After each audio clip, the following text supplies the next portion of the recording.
All right, book brats, it's time for a full summary of this book, Butcher and Blackbird by Brynne Weaver. Side note, I did not cut my hair. It's currently in a bun. And I flicked out my mustache because I'm trying something new because we all die. Anyway, for all my merch, music, and to see what events I'll be at this year, go to the link in the description. So let's just start at the beginning and go from there. By the way, spoiler alert. Our story begins with our main girl whose name is Sloane. Her nickname is actually Blackbird in the book, or the eyeball plucker, or something like that. Anyway, so Bird Lady is currently locked in a cage with a dead man and a million maggots. Yummy. Pasta, anyone? Apparently she killed the dude and is now stuck in the cage with him. For some reason. That is until some hot Irish rando dude walks in. His nickname is Butcher. So he chats with her for a little bit and then frees her from the cage. And then he's like, all right, let's go eat. You're gonna go eat after seeing a bunch of maggots and a dead body? Y'all are weird. Never change. And then they burn the house down. Not gonna lie, this book is starting excellent. Anyway, so Butcher Boy and Bird Lady go to a restaurant to have lunch. And apparently they're both serial killers. Unless YouTube doesn't want me to say that. In that case, they're consistent offers. But they only off the bad people. So think of the Boondock Saints, but with more sexual tension. And they're not related. Anyway, Butcher Boy is obsessed with Bird Lady and apparently wants to give a Sloane a bone. So they flirt for a little bit, and the conversation ends with Butcher Boy saying he wants to play a game. Calm down, Jigsaw. And then the book cuts to 1 year later. Sloaney Boney has some pedo laid across a table that she's about to off, but she's also chatting with her best friend over the phone while this is happening because it's never a bad time for girl time. And she's also texting Rowan at the same time because women are great at multitasking. Not so much dudes. She's trying to figure out the details of this vague game that he mentioned a year ago. Also, this particular chapter has a Zoolander quote, and that was the moment that I fell in love with this book. So apparently the game they're playing is a competition. Basically, it's the first one to find and kill this random person. But it's not really a random person. It's somebody who's been killing hitchhikers, so not a good guy. They don't know who it is, though. They just know that the first one that gets to him and kills him wins the competition. So it's kind of like the movie Rat Race, but with murder. So Bird Lady goes to this hotel thinking she'll be the first one there. But Butcher Boy is already there. And they flirt for a little bit. And she tells him about how she's reading this book about a dragon who has 2 heads. They also talk to this caretaker whose name is Francis. Then they go to their separate rooms and go to sleep. The next day, Bird Lady goes out to do something and Butcher Boy gets jealous because his mind is wandering because he likes her and because he wants to play a little game of Naked Jujitsu with her. Anyway, she comes back to her apartment and he hears her through the wall. And he wants to know what all the buzz is about, so he puts his ear up to the wall. But when he does that, he hears somebody in the wall. And he's like, what the crap? Apparently, it's the caretaker, Francis. He was watching Sloaney Boney hum to herself. So now they think he's the serial killer they're looking for, so they chase him down. They find him trying to escape in a car, but Butcher Boy jumps on the car and makes it crash. Then he pulls him out of the car and shows him his fists over and over and over again. He basically punches him to death. Like in God of War 3, where you have to punch Zeus in the face, but the game doesn't tell you when to stop punching Zeus in the face, so the screen just fills up with blood, and eventually you give up thinking, oh, I just broke the game, and then you win. Anyway, apparently Francis was the killer they were looking for, and Butcher Boy wins the game. And then we cut to 6 months later. By the way, there's a lot of fast forwarding through time in this book, which I appreciated because who wants to read about mundane life crap? If I wanted that, I wouldn't read books. I would just live my life. Anyway, they've been texting this whole time and bonding. I like where this is headed. Then at one point, Bird Lady has a conversation with her friend whose name is Lark, who, by the way, is freaking awesome and the star of book 2, but that comes later. And so do other things.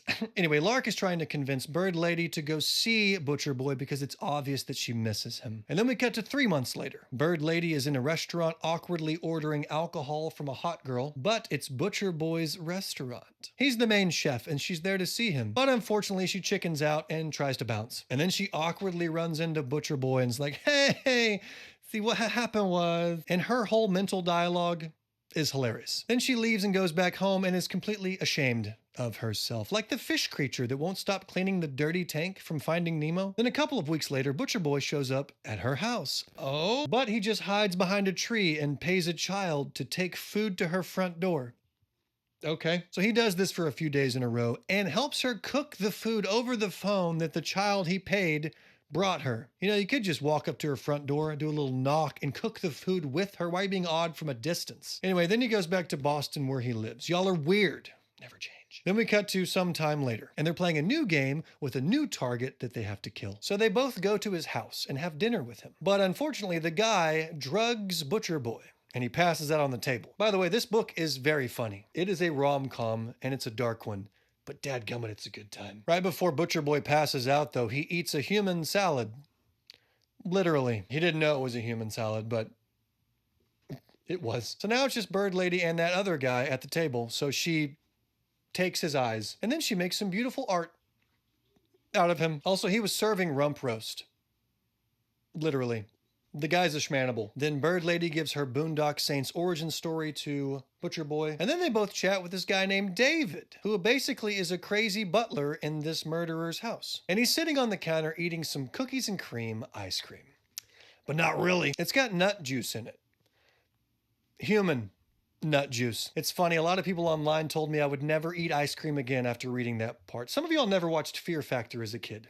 And it shows. Then Bird Lady convinces Butcher Boy to take David, the nut juice lover, home with him for some reason. So now they have acquired a manservant. Okay, I'm sure this won't come back to haunt them. And so concludes this year's game. Bird Lady wins. Then we fast forward 6 months. Bird Lady and Butcher Boy go on a date. Or so she thought. He actually brought her to this place to show her the new consistent offer that they're going to have to kill. And she's sad because she thought he liked her enough just to invite her to go on a date, but apparently whatever. And he does like her, by the way. But the thing about these particular books is the main love interests in the story don't have good communication until the end of the book, because who wants it to happen at the beginning of the book? I want to anticipate the thing I know is going to happen eventually. So he realizes she's upset and is about to lean in to kiss her, and I'm thinking, oh, maybe we can skip the miscommunication trope. And then his phone rings and he has to go. Mother! Apparently something blew up at his restaurant, and who freaking cares? So he leaves, and they text later and agree to meet again in August. Then we cut to 4 months later. We have a new game and a new target. The new target is the Sam's Club version of the Texas Chainsaw Massacre. So they go to his house. While they're at the house, they find his mummified mommy. I don't want to know what you're doing with that, buddy. But then unfortunately, Chainsaw Man captures Blackbird, but rather than kill her, he puts her in a cell with another lady he has captive. But luckily, Butcher Boy breaks in and gets her out. And then he takes an axe to Chainsaw Man, and they're about to torture him together and have a little fun with it. So Bird Lady goes and grabs mummified mommy and brings it to Chainsaw Man, and basically uses her as a freaking puppet. She makes it look like mummified mommy is talking to Chainsaw Man. Chainsaw Man believes this and freaks out to the point where he has a heart attack and immediately dies. She literally scared him to death. And they're both super bummed about it because they wanted to torture him, and I laughed so freaking hard at that part in the book. And then they had to see Butcher Boy's brother, who is a doctor. She got beat up in this whole process and needs some medical attention. And they don't want to go to a hospital, presumably because that's a weird story. What happened? How did you get injured? Oh, don't worry about it. So they show up at Doc Bro's house. But instead of seeing him, they meet this chick named Rose, who's actually from the last book in the series, who takes a crutch to Butcher Boy. And then we get to learn Butcher Boy's childhood nickname, the poo-poo tickler or something. Then some conversations happen, blah, blah, blah. Then later, after Bird Lady has a little nightmare, her and Butcher Boy finally body bump. By the way, it's been 4 years since they met. It's about bloody time. And it's a good one, too. I could have done without the whole homemade fancy sauce spit transaction. Y'all are weird. Never change. Anyway, the next morning, the brother walks in and he's like, well, I didn't sleep last night. And then he says, by the way, y'all should rest if you want to heal. And then Butcher Boy takes Bird Lady back to Boston. Then we cut to Bird Lady and Lark eating at Butcher Boy's restaurant. Then Butcher Boy takes Bird Lady to this building that says Butcher and Blackbird on it. Book title. Apparently it's a new restaurant that he's opening. And then they break in the new building. Then we cut to opening day. They have a party at the restaurant, and then they go back to their house and live happily ever after. Not. Butcher heads back to the restaurant to check on a few things. And when he gets there, he sees David. Remember him? Remember the manservant they acquired who has a thing for nut juice? Yeah. He works at the restaurant too. And he's just chilling in a chair in the corner creepily. I forgot to mention, he has had a lobotomy and cannot talk. And Butcher Boy's like, oh crap, I forgot you were here, buddy. That freaked me out for a second. And then David pulls a gun on Butcher Boy. What? You're telling me David's a bad guy? Didn't see that coming. And he tells them, hey, whenever Bird Lady gets here, you make her leave. So whenever she shows up, Butcher Boy breaks up with her on the spot, and she leaves crying, as you do. She goes back to the house she's staying at, which is Butcher Boy's house, to get her stuff so she can go back home. While she's there, she has this sudden urge to check the security cameras at the restaurant, and when she does that, she sees Butcher Boy tied to a chair with David pointing a gun at him. Then she makes a call to somebody to try to figure out who this character David actually is, and heads to the restaurant again to be a hero. Meanwhile, Butcher Boy is busy being a skin buffet for David. And David tells Butcher Boy all of the things that he's going to do to Bird Lady. And then Butcher Boy does his best Tim McGraw impression. Please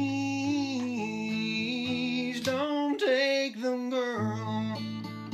Then Bird Lady shows up and kills David. Rule of thumb, by the way, if you go to a schmanimal's house, do not acquire their butler. Then later, Butcher Boy gets a tattoo that Bird Lady made for him, and then we cut to them killing some doctor, and they're being all cute and lovey-dovey, and then he proposes in front of a dead guy. Y'all are weird. Never change. And the book ends with some rando dude named the Phantom watching Butcher Boy and Bird Lady chat with his brother from a distance. And the random guy vows to kill Butcher Boy's brother because apparently Butcher Boy killed the random guy's brother.